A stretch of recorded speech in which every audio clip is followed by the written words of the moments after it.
You sat in that car, engine off, house lights on, and you just didn't go in yet.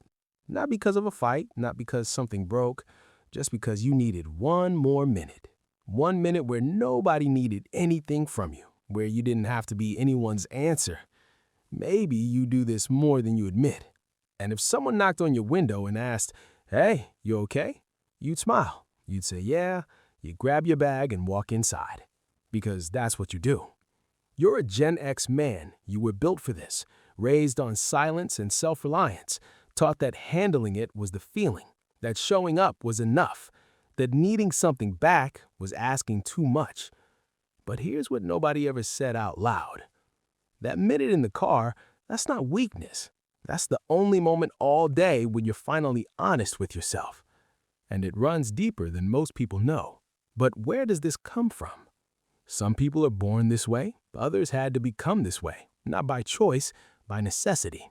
You grew up in a house where feelings weren't discussed, they were managed, where the goal wasn't to feel better, it was to not make things worse. Picture a kid, maybe 10, maybe 12, sitting at the kitchen table, parents tense in the next room, and that kid learns without anyone teaching him to read the air, not words, air. The sound of footsteps, the way a door closes, the specific silence that means don't ask questions tonight. That kid didn't choose to become emotionally self-sufficient. He just learned fast that needing things out loud made hard moments harder. And you were sandwiched between boomers who never complained and millennials who were told to feel everything. Gen X got a latchkey, a remote control, and the unspoken message, figure it out. So you did. You figured it out every single time. And that training, the one that kept you safe as a child, never got the memo that you grew up. You're 12 years old, parents arguing in the next room. Not a small argument, the kind that fills the whole house. You don't cry, you don't hide under the bed. You reach over and turn the TV volume up just slightly and go back to your homework. Nobody saw that. Nobody said, "Hey, that was impressive." Nobody said anything. Because it worked. The moment passed and you moved on. So you kept doing it. At 15, you swallowed something hard and called it moving on. At 25, you buried something real and called it being mature. At 43, you sat in a parked car and called it needing a minute. Every emotion became a task. Sad? Find something to fix. Angry? Go for a drive. Scared?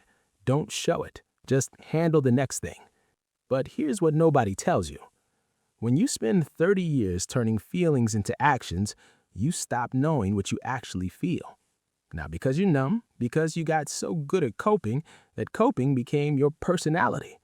Psychologists call this emotional suppression, and it doesn't disappear. It relocates into your shoulders, into your jaw, into that engine off moment before you walk through the door.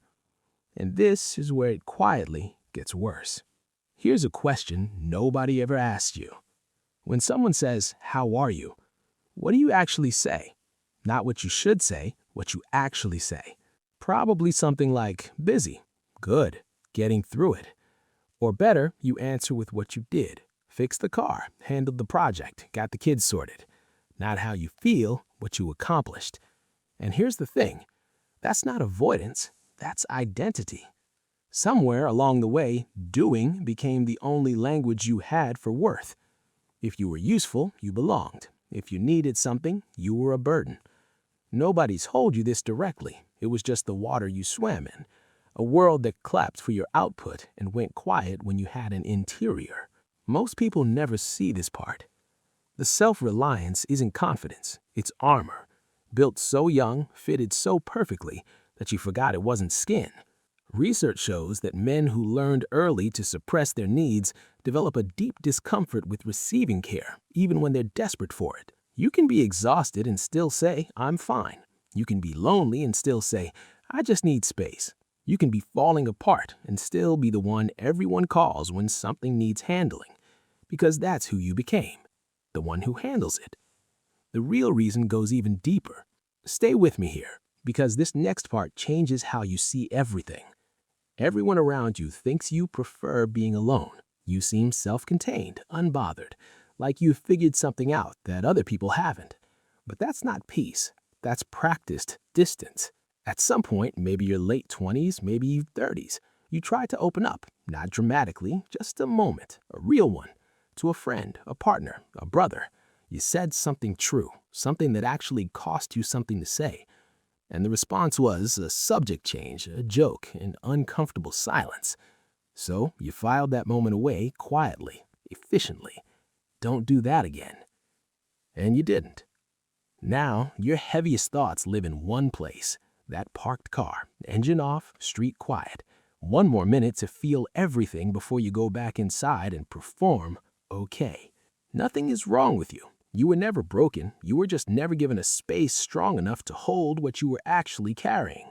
Psychologists call this alexithymia, difficulty knowing what you feel, let alone saying it.